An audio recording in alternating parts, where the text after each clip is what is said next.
భక్తివన్న ప్రేక్షకులకు శుభోదయం. 18/6/2024 స్వస్తి శ్రీ చాంద్రమానం క్రోధినామ సంవత్సరం ఉత్తరాయణం గ్రీష్మ ఋతువు జ్యేష్ఠమాసం శుక్లపక్ష ద్వాదశి మంగళవారం. ద్వాదశి పూర్తిగా ఉంది.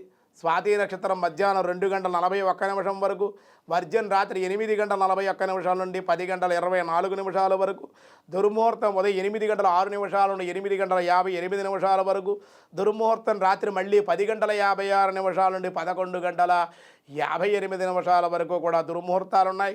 సూర్యోదయం 5:30, సూర్యాస్తమయం 6:32. అమృత గడిలో ఉదయం 5:22 నుండి 6:51 వరకు, రాహుకాలం మధ్యాహ్నం 3 గంటల నుండి 4:30 వరకు. రాహుకాలం ద్వాదశి మంగళవారం కాబట్టి శుభ సమయం లేదు. శివయోగం ఉంది, చాలా మంచిది. ఇది రాత్రి 9:03 వరకు, భవ సాయంత్రం 5:03. ద్వాదశి ఏకాదశి ఉపవాసం చేసినటువంటి వాళ్ళు ద్వాదశి పూర్తిగా ఉంది కాబట్టి మధ్యాహ్నం 1 గంట లోపుగానే ద్వాదశి పారాయణ పూర్తి చేసుకోవడం అన్ని విధాలుగా యోగ్యం.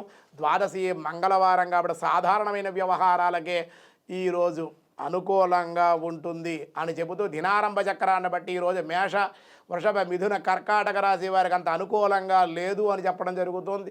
సింహ, కన్య, తుల, వృశ్చిక రాశి వారికి కూడా మిశ్రమంగానే ఉంది.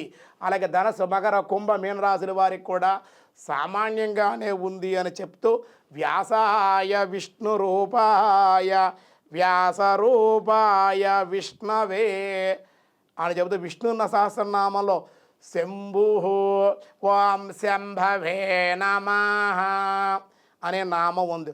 శుభాలను ప్రసాదించేటువంటి వాడు అని నామానికి అర్థం అని చెబుతాడు. శంభు అంటే శుభాలను ప్రసాదించేటువంటి వాడు. శైవ సాంప్రదాయంలో కూడా దివ్యనామాల్లో శంభుడు అంటారు ఆయన్ని. కాబట్టి ఈ నామం చాలా సుప్రసిద్ధమైన నామంగా కూడా చెప్పారు. ఈ పవిత్రమైన నామాన్ని స్మరించిన మాత్రమ చేతనే భక్తుల యొక్క కోరికలన్నీ నెరవేరుతాయిట. పరమశివుడు శివకేశవులకు తారతమ్యం ఏదీ కూడా లేదు, వాళ్ళకి భేదమేమీ లేదు. మహావిష్ణువే ఇచ్చట శుభనామాలలో గానం చేయబడుతున్నాడు. సకల కోరికలు కూడా పరిపూర్తి కొరకు భగవన్నామాన్ని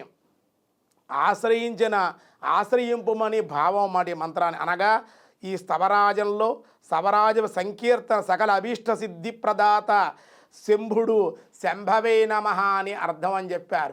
సకల అభీష్టాలు నెరవేర్చేటువంటి వాడు శంభు, శంభవ, శంభవే నమః అని ఆ నామాలకి అర్థంగా చెప్పారు. మిగతా విషయాలు రేపు చూద్దాం. ఈరోజు స్వస్తి.